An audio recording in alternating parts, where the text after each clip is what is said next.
Alright guys, so I've got a lot of ground to cover. I opened up a can of worms with doing a framing video and then getting into mini splits. So I want to go over all this stuff. Mini splits versus window units, framing, metal studs, etc. Why even frame? Why do 16-inch centers? Insulation, fiberglass, closed cell spray foam, why you do the floor. Container versus stick building, SEER rating on mini splits and why that's so critical for us. That's basically how much power we've got left over if we're on a limited power supply, which I love running containers on 120 volt, 15 amp, just conventional extension cords.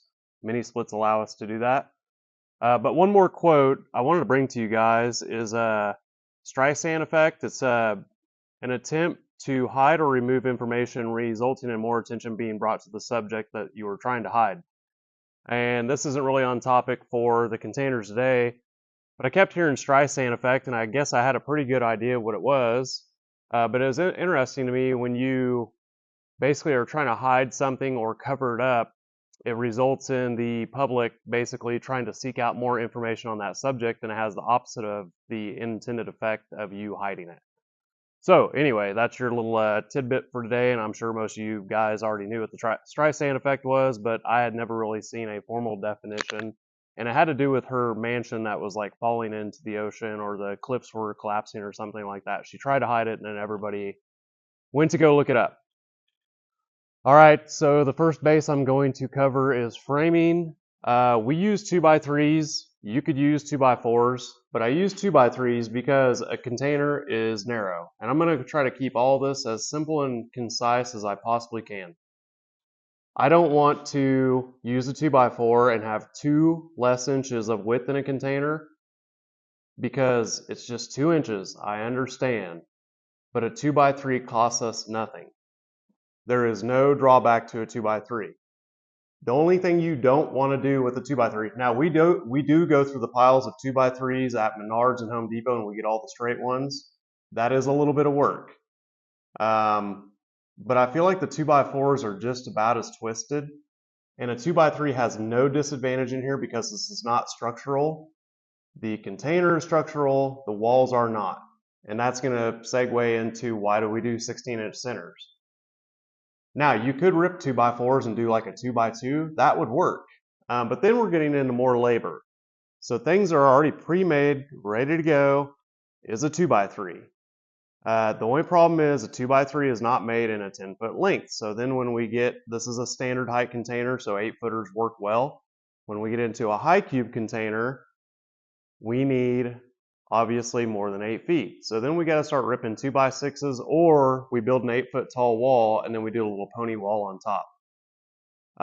They do make 10-foot 2x4s, but again, I just hate sacrificing those last 2 inches when we don't have to. The 2x3 accomplishes everything we want, and the big boys in the container world also use 2x3s.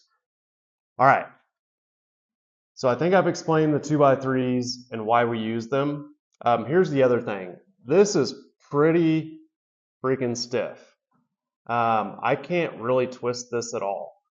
When we spray foam in here, we just do not pack it in behind the stud. We get in there, but we don't keep going because that will push these studs out. I mean, they are stiff, but if you really pack the foam in there, it's going to push the studs out, and this wall is really straight right now. So if you push these studs out with foam, when you go to shiplap or OSB, it's going to be wavy, or you're going to have to fix all those studs that are pushed out. So we're just careful with the foam right behind the studs where the corrugation is. And that is what is wrong with metal studs. If these were metal studs, and I've got some over there on the shelf, and I've used metal studs to do shipping containers, I could walk up here right now with a metal stud in here and literally put my pinky on it and just twist it all the way over. They have no torsional rigidity at all. Now, you could come in here with metal studs and put braces in between each one. You're just getting into an obscene amount of labor and cost. And what does the metal stud gain? Nothing. It's not stronger, it's not better, it's nothing. There's no rust in here. Everything's spray foam sealed. The wood works great. So the 2x3, I'm going to stand by it, is the best and most efficient way to do the container. Now, I'm going to do 16 centers, even though it's not structural, because we know where everything is. And if we have 24-inch centers and I come in here and push on the shiplap, it's going to move around. I don't like it. If you want to install big, heavy flat screen TV or heavy shelves or anything, we've got a nice 16-inch center wall in here to do all of that with, and everything is predictable because a lot of people expect 16-inch centers on whatever walls they're dealing with. So I'm not going to try to save $2.50 to save 30 studs on a container when the customer's spending $15, $20, $40, $50,000. It's just not worth it. We're going to do 16 centers. All right, as far as the spray foam, we just shiplapped over some spray foam over here. So here's a bathroom we're working on. This one just got sprayed. So we lift the container up and there's C channels underneath the container. And so we spray foam all that. I have had containers where the customer didn't want to spray the floor, or we had an office that we built. We didn't spray the floor. The draft through the floor, especially in the winter, you could feel the cold air on your feet. And I noticed the mini splits were working really hard if you don't spray the floor. So got to spray the floor. I only use spray foam because if you ever do get moisture, the fiberglass insulation is just going to want to hold that moisture. If you're not around the container for 6 months and you come in and it's been humid, or you left the door open or whatever, the spray foam is just very efficient. It's not cheap, but I'm just not going to do fiberglass in these containers, again, for what the customer's spending. Here's one. Trying to see if we got any exposed spray foam. We do not. We got the mini split hanging on there. So, like I said, got to do the floor, and we end up with about 1.5 to 2 inches average of spray foam. I don't know what that comes out to with the insulation factor. I think it's like R12 or something like that. So, I'm gonna stick by the spray foam as well. So the metal studs are a no-go. Fiberglass insulation for me is a no-go. The other option is the InSoFast, which I've got some boxes of it up there. It is the product. It's InSoFast. It's a company, InSoFast, all one word. You can watch their YouTube videos. The insulation is corrugated on the back, and you Loctite glue it, or construction adhesive glue it, to the inside walls of the container, and it has plastic studs embedded in it.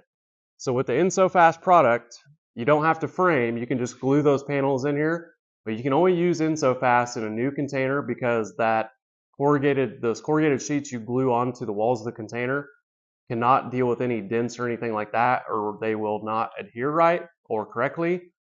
But if you compare the cost of framing a container with wood and spraying it, it comes out to about the same cost as the InSoFast with the embedded plastic studs. So I don't know. I mean, you pick. I can keep ordering InSoFast kits. I got to wait for them to get here, and I got to inventory them. It's just kind of easier to build frames and spray these. And I feel like we get a little bit more coverage with the spray foam than the InSoFast. It's more of like a foam board style insulation. And I would just constantly have to keep up with, oh, is this a 40-foot high cube? We got to make sure we got those kits in stock. And they take a while to get here, and you got shipping costs. So the spray foam, the InSoFast is cool. I just prefer the spray foam and the frame unit over the InSoFast. And the plastic studs in the InSoFast are okay, but you can strip screws and stuff in them. They are on 16 centers, but I just prefer the wood. The other big advantage of wood over metal studs is we can shoot 1/4-inch staples into the wood framing for shiplap, like this. We are shooting 1/4-inch, 1-inch staples on the lips of the shiplap. So we're going to shoot these staples right here, and so they're all hidden. You cannot do that with metal studs. Not going to work. And then metal studs are really finicky about screws. So if you're doing OSB, which is something we screw and we don't staple it, about every eighth screw or something, you're going to strip out in the metal stud. And what do? You already got a hole in the OSB. So you're backtracking a lot on that, and the metal studs are more expensive. So again, I don't see any benefit to metal studs. Now, if you're building a warehouse, this is all metal studded, that's fine, no problem. You're not spray foaming that. You're sheetrocking. The screws work okay on sheetrock because you're going to mud it anyway. So metal studs with sheetrock work okay. And sheetrock does not work in containers because it cracks. And it's not easy to do. It's days and days of mudding or whatever. OSB painted or shiplap is the way to go in a container. But when you pick containers up, they do have a slight flex to them, especially 40 footers, and that also depends how many holes you cut in the container, because each hole you cut in the container will cause a little bit more flex. So I'm going to go to the mini splits versus window units. Now, I could see a case where you use a window unit. I'm going to say if you have a bedroom or a garage and you've got literally a window sitting there and an outlet, you slap a window unit in there. When we're spending this much money, okay, all these 20 footers run off of a 120 volt, 15 amp extension cord. Sometimes the customer has more power. Sometimes they have 240 volts. Our office outside runs off an extension cord. I don't really want to run a 240 plug unless I have to. So if we do a concession stand, they're going to run 240 volts to it. Fine, you've got the extra power. So you could run something less efficient. But for us, on a 15 amp extension cord, the mini split, which draws 7 amps, leaves us 8 amps left over to run fridges, TVs, computers, all that stuff. And so it's absolutely critical. And there's no window unit that draws 7 amps, that puts out 12,000 BTU of cooling, 11,000 BTU of heating, at 120 volts is going to draw 7 amps. They do not exist. Once you get into that level of heating, you're going to be 240 volts in the window AC world, and you're going to be drawing basically the full capacity of that extension cord, or once you get under 240 volts, you can't run an extension cord. And this mini split is $650 on Amazon. An apples to apples window unit, 12,000 BTU, 11,000 BTU of heat, is probably $450. So a lot of times we're talking about maybe $150 to $200 difference. So for me, when you're spending $10,000, $12,000, $15,000, whatever, the $150 does not matter. You go with what is efficient, and a mini split month after month is going to draw less power. You're going to have a lower electricity bill. And so we get into the SEER rating. The SEER rating on a mini split is always going to destroy the SEER rating of a window unit. Now, it's not going to straight out bash all window units, but mini splits have come down. I don't think a lot of people realize this. Mini splits have come down so much in the last few years because they've gotten so popular. They're like flat screen TVs. Mini splits aren't double the price of a window unit. And now I'm not going to talk about a $100 Walmart unit because I'm not going to buy a $200 mini split. I'm talking about like a $600 mini split, which would be a decent quality one, is comparable to about a $400 window unit. Except for that'd be 12,000 BTU of cooling. What the window units are not good at is heat. And a space heater at 1500 watts is about a third the BTU. So if you're going to try to supplement with a space heater, it's just not going to work. So again, to cool and heat this container properly, you need like a 240 volt window unit, and that window unit is about the same price as this mini split, and this mini split draws like 40% less power. So again, and the decibel level of a mini split is about 35 to 40 decibels. A window unit's like 55. I know some people enjoy the noise of a window unit, but today in the year 2024, a mini split is better than a window unit in every single case, except for where you have a window, you have no DIY skills, and you just want to throw the window unit into the window in the garage or bedroom or whatever and be done. That's the only case I get a window unit. All right, so containers versus stick building. So people ask about, hey, what about framing the outside of the container, spray foam the outside of the container, putting siding on here? None of that makes any sense to me unless you just want to do it, or your city says that you can't have a container looking office or garage or whatever. Where containers absolutely shine and destroy everything else is this is a one-trip container. You set this outside in Kansas, California, whatever. This is absolutely going to last longer than we are alive. You have no maintenance. You can set a shed next to this container. Come back to them in 10 years. The shed will have holes chewed in it from animals, mice. The trim will need repainted, recaulked. The shingles may be bad from weather, hail, sun, wind. You're going to have constant maintenance on that shed, and the shed in 10 years will be worth 1/3 of what you paid for it new.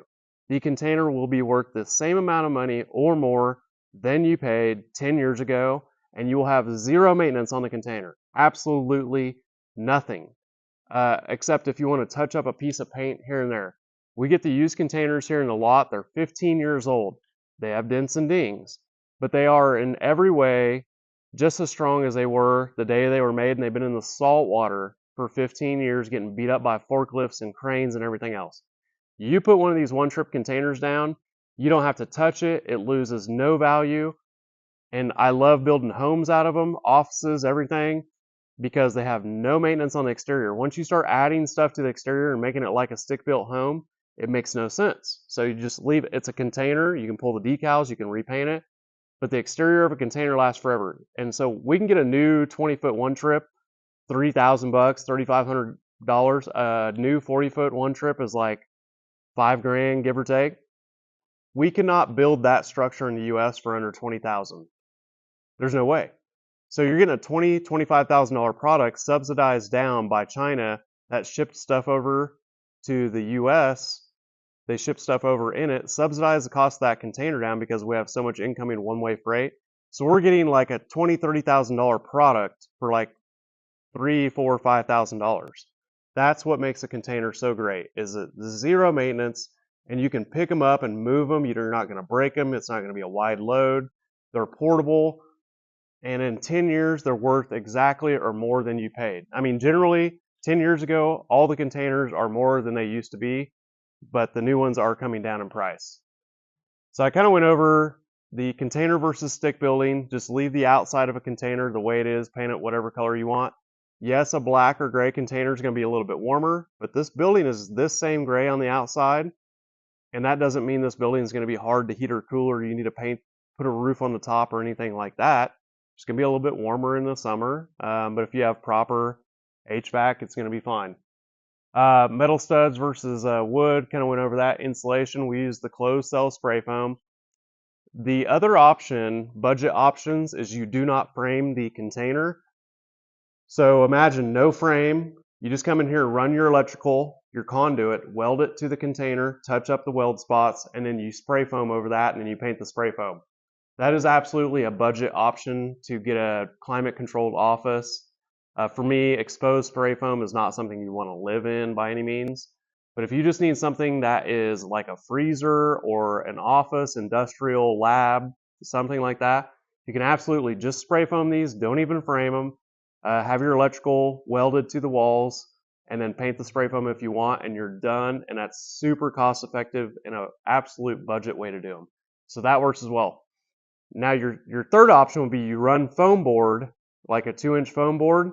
It's about the same R value as a spray foam, a little bit less, and then you frame over the foam board. The problem I have with that is you're eating up the 2 inches and then another 3 inches of the frame, so you're killing like 6 inches of interior. But if you don't want to spend the money on spray foam, the foam board is pretty cost effective, and you need to obviously get that foam board on the bottom as well so you can tape that in or glue it in. But you're eating another 6 inches, but you are saving a lot of money, and foam board and then framing over the foam board is pretty DIY. You don't have to call a spray foam guy or anything like that. So that is the sort of third option. I just don't do it that way because containers are narrow and we don't want to eat up any more space inside. Now, you could cut the foam blocks. You could cut the foam and put them between the studs, but then you've got no insulation behind the studs. You'd have to spray in there, and then that gets into quite a bit of labor. So I think that covers everything that I wanted to go over. Like I said, you guys, questions, comments, let me know. We're always trying to stay budget and value minded while providing the best quality possible. Like the doors we buy, these are expensive fire rated doors. We don't cut any corners on this stuff. If we paint a container, this is one that we painted black. We don't paint the handles. We take the time to go around everything. It looks a lot better. And that kind of feeds into why do we do stuff on 16 centers? Well, It doesn't cost that much more money, just like a mini split, to quote, do it the right way. So that's the way we're going to do it. Now, if you're on a super budget, 24-inch centers wouldn't be the end of the world, and I do understand that. We're just not going to do it here. So questions, comments, let me know. This is a pretty cool little bathroom we're wrapping up. So we got a mini split behind that wall. So this is the women's or men's bathroom, whichever way, and the other one's the men's or women's. We're going to have a thermostat controlled fan to bring the air, the AC or heat over from the other side, because we have the mini split on this side and you don't want to put too many splits on this container. And so, yeah, that reminds me of this concession stand. Again, the mini split is great on this one because they're going to run a fridge. This is a concession stand, so they're going to run a fridge, credit card machines, lights, and all that stuff. If we had a window unit on here, it's in Kansas, not going to heat in the winter. They've only got 15 amps, 120 volt power supply for this container. They don't have anything else. So this mini split allows them 8 extra amps left over for their fridge, computers, point of sale terminals, all that stuff. There's no other way to do this container given their power supply. It's just not going to work. Or they'd have to run a whole new power supply over to the container. I mean, that's just a bunch of money. So this is like a great example of where you just have to run a mini split. So comments, questions, let me know. And as always, thanks for watching and have a great weekend.